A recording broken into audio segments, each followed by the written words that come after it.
नदियों में तू नदी, तू मेरे ब्रह्म देश की तू ही भागीरथी, मेरे ब्रह्म देश की तू ही भागीरथी, पूरी हुई रावदी नदियों में तू नदी, नदियों में तू।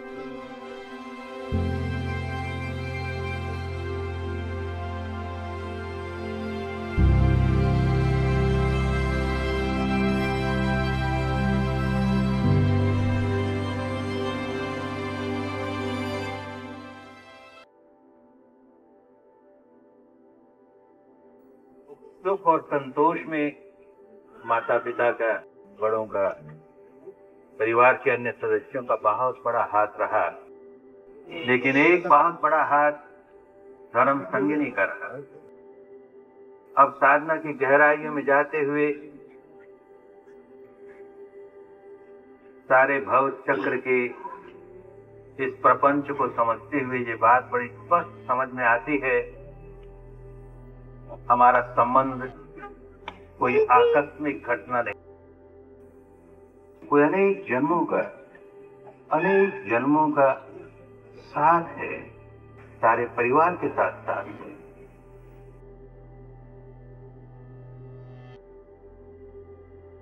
ये अपना सौभाग्य मानता हूं कि ऐसी धर्ममयी मां मिली जिसने जन्म लिया, ऐसे पिता मिले और जिस मां ने अपनी गोद में बैठा करके अपना पुत्र माना, वो भी ऐसी धर्ममयी मिली। सारा परिवार धर्म के रंग में रंगा हुआ।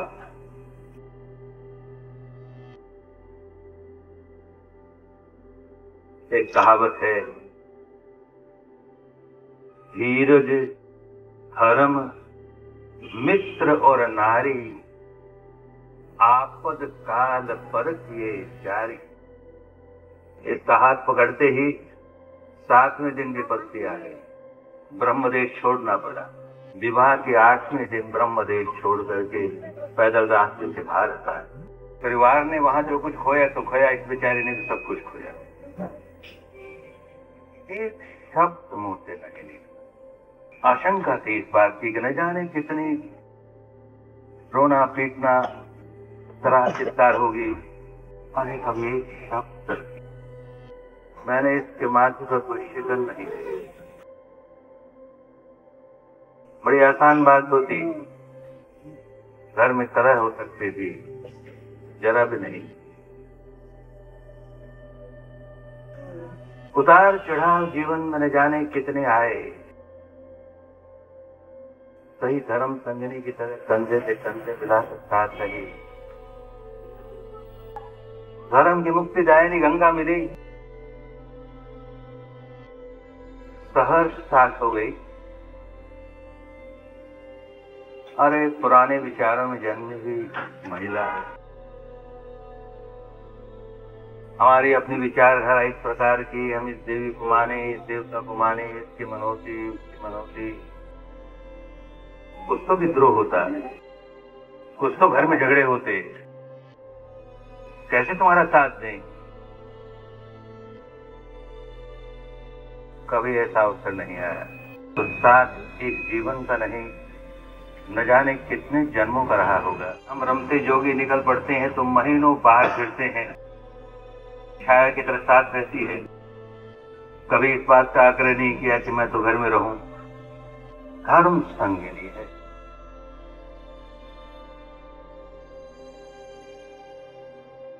मन में कभी कभी बड़ा आभार मानता हूं इन भाइयों का। आज जो इतनी प्रशंसा प्रशस्ति होती है कि देखो किस प्रकार लोगों को धर्म सिखा रहे हैं ये लोग, किस प्रकार लोग सेवा कर रहे हैं। किसी ने ये नहीं सोचा कि इसकी सफलता के पीछे राज क्या है। इस सफलता के पीछे इन भाइयों का हाथ है।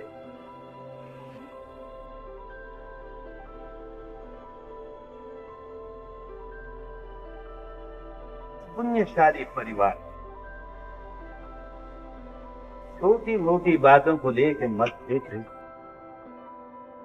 कहा नहीं। बर्तन साथ रहते हैं आपस में खड़खड़ा भी जाते हैं। परिवार के लोग साथ रहते हैं तो परस्पर तनाव भी हो जाता है। लेकिन धर्म साथ रहता है तो उसका कोई असर नहीं होता, बल्कि वो कल्याण की बात होती है। जब से ये कल्याणकारी विद्या मिली तो देखा कि हर विपत्ति हमारे लिए धर्म को मजबूत बनाने में हमारे कल्याण का कारण बन गई। बर्मा की सरकार ने सारा व्यापार धंधा दिया, धर्म नहीं होता तो जितने व्याकुल हो जाते, मन का संतुलन खो देते, समता खो देते। जिस दिन ये घोषणा हुई कि तुम्हारा सब कुछ ले लिया गया, मन इतनी प्रसन्नता से भरा, अरे अब तो बोझ उतर गया। अब तो धर्म के व्यवहारिक पक्ष के साथ साथ सैद्धांतिक पक्ष का अध्ययन करने का भी मौका मिल गया और लग गए उसी में। बहुत साफ हुआ।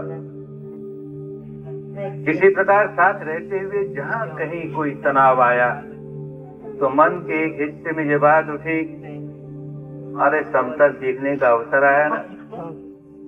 बाहर के किसी व्यक्ति को लेकर के मतभेद हो जाता, बाहर का कोई व्यक्ति अनचाहा काम कर देता तो मन को दुख तो होता, उतना नहीं होता। अपने परिवार का व्यक्ति कोई ऐसा काम कर दे जो हमको बड़ा बुरा लगे तो मन बड़ा व्याकुल होता है। तो उस बड़ी व्याकुलता में समता रखनी कैसे सीखें, ये मौका कैसे आता है? अगर बहुत नजदीकी व्यक्ति कोई अनचाहा काम न करे तो उस अनचाहे काम से जो मन व्यथित होता है उसको समता में कैसे स्थापित कर सके? बड़े मंगल की बात। सारे परिवार ने ऐसा ही मंगल साधा। एक और तनाव है, एक और कोई परिवार का एक व्यक्ति ये नहीं चाहता किसी का बुरा हो जाए, किसी का अमंगल हो जाए। परिवार के सारे लोग बैठे हैं, अपने जीवन के अनुभव से एक बात कहना चाहता हूं कि परस्पर रहते हैं, अगली पीढ़ी तैयार हो रही है, अपने सिर पर जिम्मेदारियां ले रही हैं। 2 भाई हैं कि 4 भाई हैं कि 6 भाई हैं कि 7 भाई हैं। ये कभी मत मानना कि सारे भाई परस्पर सबकी एक जैसी मनचाहा काम करेंगे, हो नहीं सकता। एक की मनचाही होगी दूसरे की अनचाही हो जाएगी, एक की अनचाही होगी दूसरे की मनचाही हो जाएगी। अरे ये मतभेद रहने वाले हैं। कोई ये चाहे कि हमारे परिवार में तो कभी कोई ऐसी घटना घटे ही नहीं जो कि किसी एक व्यक्ति को भी अप्रिय हो। अरे घटने की वाली है भाई, ऐसी बातें होने वाली है जो किसी को भले प्रिय लगे, किसी को अप्रिय भी लगेगी। तैयार रहना चाहिए उसके लिए।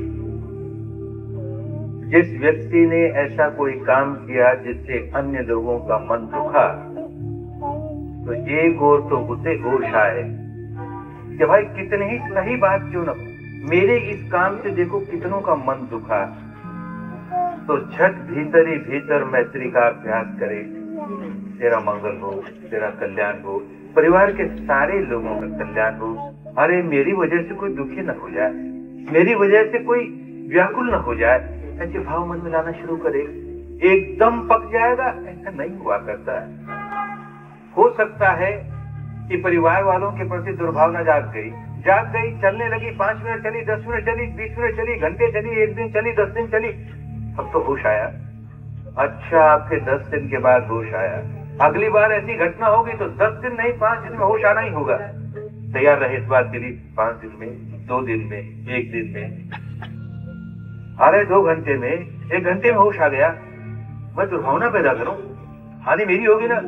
किसी पर एहसान नहीं कर रहा, औरों के प्रति दुर्भावना बंद करके किसी पर एहसान नहीं कर रहा, अपने आप पर एहसान कर रहा हूं। औरों के प्रति मंगल मैत्री जगाकर किसी पर एहसान नहीं कर रहा, एहसान अपने आप से कर रहा हूं। अरे अपने भले के लिए, अपने स्वार्थ के लिए, अपना स्वार्थ तो समझें। ये होश पास रहते हुए घटना घट जाने पर दुर्भावना जाग जानी पुरानी आदत से जाग जाएगी, पर होश कितनी जल्दी आ जाए। एक दुर्भावना जागने लगी ना, एक दुर्भावना जागने लगी ना, अरे इसे कैसे पलटूं? दुर्भावना की बजाय कैसे मंगल हो, कैसे कल्याण हो, कैसे इसी का चिंतन करते करते अपना मंगल तो होने ही लगा, तुरंत होने लगा। कितने परिवारों की समस्याएं सामने आई, घूम फिर करके एक ही बात प्रमुख है, अहम इतना प्रमुख हो गया किसी का। मैं और मेरी विचारधारा और मेरा निर्णय और मेरा कहना सबको मानना होगा। बस 2 भाई है तो 4 भाई है तो 6 भाई है तो 10 भाई है तो इसी बात को लड़ पड़े कि मेरा मैं ही प्रमुख है। मैं जो कहता हूं वही सबको मानना चाहिए, मैं जैसे चिंतन करता हूं वही सही चिंतन है। अरे स्वयं व्याकुल हो गया, औरों को व्याकुल करने लगा, हो गया व्याकुल, औरों को किया भी व्याकुल। फिर तो होश आए। कब होश आया? कितनी जल्दी होश आया। ये क्या किया मैंने? अपने अहम का पोषण किया। बात कितनी ही सही क्यों ना हो, अपने अहम के साथ जोड़ दी, अहम की आसक्ति के साथ जोड़ दी। कितना व्याकुल हो गया मैं, कितना व्याकुल हो गया। ये होश जितनी जल्दी आने लगेगा उतनी जल्दी आदमी अपने दुखों की बाहर स्वयं आने लगेगा, आने ही लगेगा। ये जो गांठें बांध लेते हैं, मेरे भाई ने मेरे साथ ऐसा व्यवहार किया, मेरी पत्नी ने मेरे साथ ऐसा व्यवहार किया, मेरे पति ने ऐसा व्यवहार किया, जन्म भर नहीं भूलूंगा।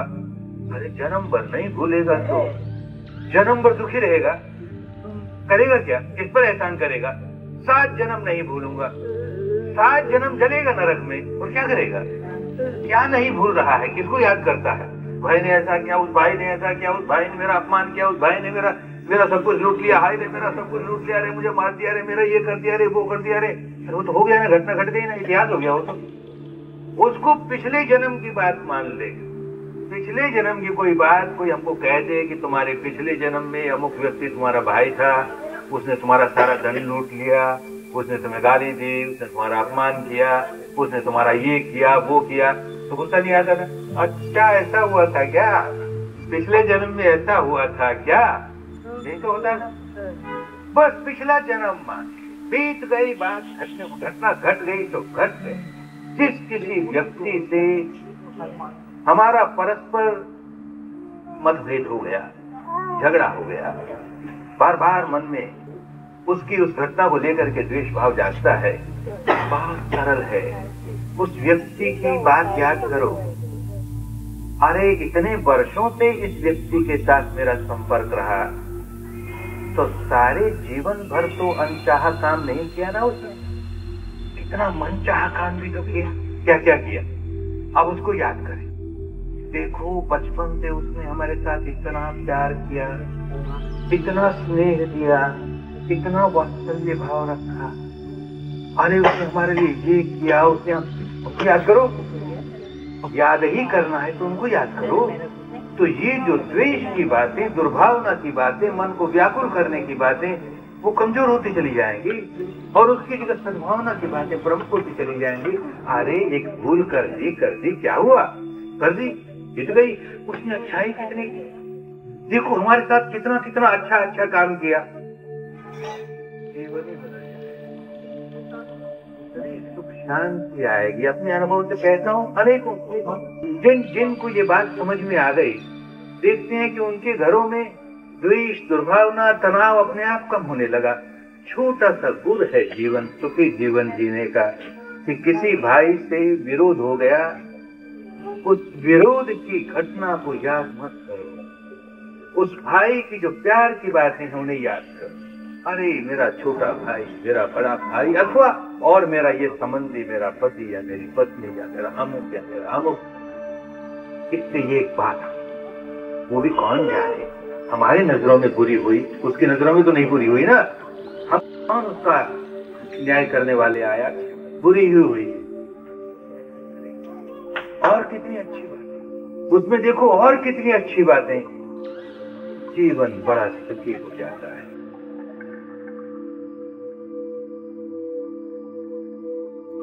अपने जीवन के अनुभव की बात इस अगली पीढ़ी को खास तौर से बताना चाहते हैं।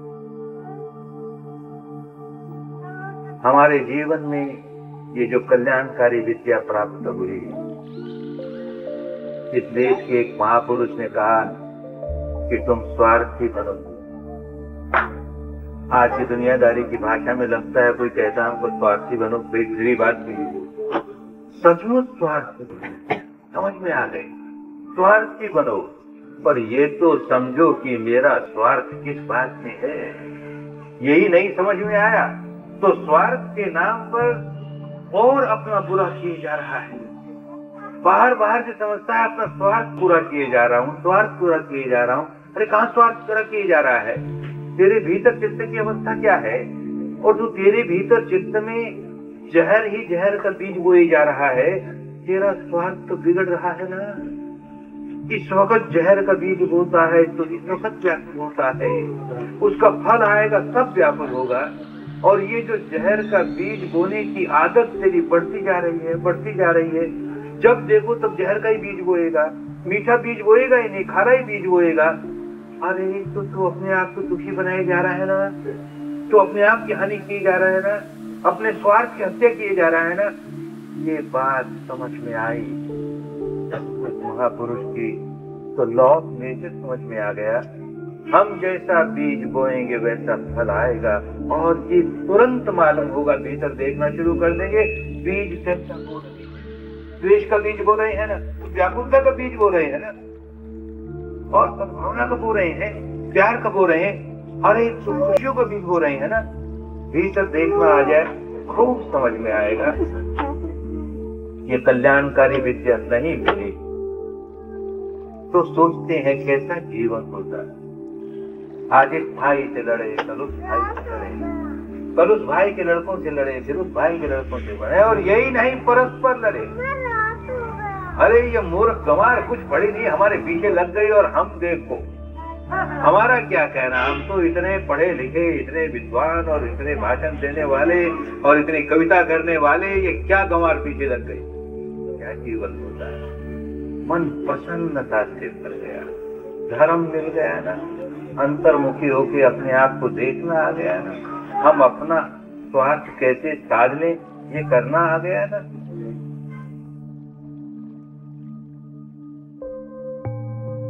अपने परिवार में ये कल्याणकारी विद्या आई, इसके परिणाम आए। बाहर हजारों लाखों लोगों में ये विद्या फैली, उसके कल्याणकारी परिणाम आए। परिवार इसका लाभ ले, एक आदर्श परिवार लोगों के सामने हो,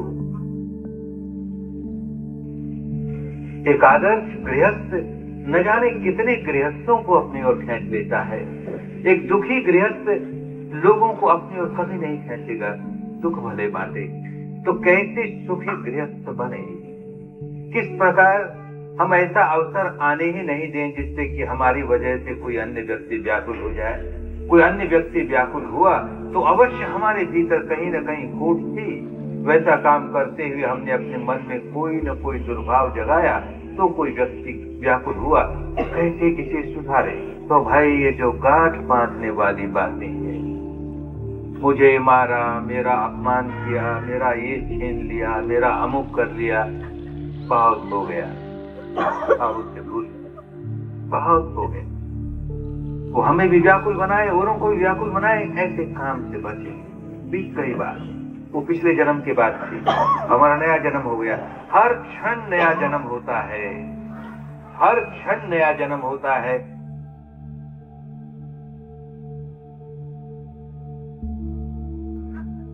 बड़ा धर्ममय परिवार है, बड़ा भाग्यशाली मानता हूं। कि ऐसे परिवार में ऐसे भाइयों के साथ, ऐसी बहनों के साथ, और परिवार में ये बाहर से देवियां आई, ये सारी की सारी ऐसी। अरे तो इस परिवार की कोई विशेषता है, तो कहीं जरा सा भी दूषण आए तो रहने न पाए, आया कि निकाल फेंके, आया कि निकाल फेंके। खूब मंगल होगा, खूब कल्याण होगा, खूब भक्ति होगी, सारे परिवार का खूब मंगल हो, खूब कल्याण, खूब स्वस्थ हो। जागे धर्म गृह जीवन में, मंगल हो कल्याण हो। जागे धर्म गृह जीवन में, मंगल हो कल्याण हो, मंगल हो कल्याण हो। छोटों में हो प्यार परस्पर, छोटों में हो प्यार परस्पर, सदा बड़ों का मान हो। छोटों में हो प्यार परस्पर, सदा बड़ों का मान हो। जागे धर्म गृह जीवन में, जागे धर्म गृह जीवन में, मंगल हो कल्याण हो। जागे धर्म गृह जीवन में, मंगल हो कल्याण हो। सुखद शांति पग पग पर जागे, सुखद शांति पग पग पर छाए, सुखद शांति पग पग पर छाए। मंगल हो कल्याण हो, मंगल हो कल्याण हो।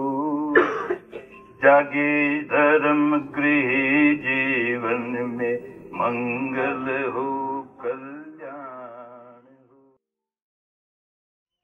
ओरी ओरी रावदी नदियों में तू नदी, वो मेरे ब्रह्म देश की तू ही भागीरथी, मेरे ब्रह्म देश की तू ही भागीरथी। ओरी हुई रावदी नदियों में तू नदी, नदियों में तू नदी। ओरी हुई रावदी नदियों में तू नदी, मेरे ब्रह्म देश की तू ही भागीरथी। नग किरीट हिमगिरी के अंतर की रागिनी, नग किरीट हिमगिरी के अंतर की रागिनी। गूंज उठी घाटियों में, गूंज उठी घाटियों में, ओ कल कल निनादनी, कल कल निनादनी। ऐरी चपल बालिके किस अनंत ताल पे, ऐरी चपल बालिके किस अनंत ताल पे। थिरक थिरक नाच उठी मंद मंद हासिनी, पर्वत पिता का पथ पल पल लुभावती, पर्वत पिता का मन पल पल लुभावती। ओरी हुई रावदी। Good evening everyone. My pranam to Sayaju Bakhin, Babuji and Ma. I am grateful to Babuji and Ma for teaching us to Dhamma. I want to thank Babuji and Ma for giving Sri Prakash and me the opportunity to serve them throughout their life, teaching us the art of giving and to be a good human. The most important lesson I learned from him was to maintain peace and harmony in the family and stood with each other in difficult times. Today I stand proud of my parents, all my brother-in-laws, sister-in-law for guiding us and taking care of each other. Grateful for the support of Arpita, Gaurav, Lokesh and Tasnim in their dedication towards Vipassana. Love you Mehak, Arav, Shaurya and Veer for keeping me young at heart and charged up. A special thank to my husband Sri Prakash for giving me the strength to fulfill his desire to compile this book. I extend my heartfelt thanks to Mohammed for capturing this journey in the film. I would like to share my metta with all present here today. Thank you so much for making Babuji's 100th birthday memorable forever. Thank you.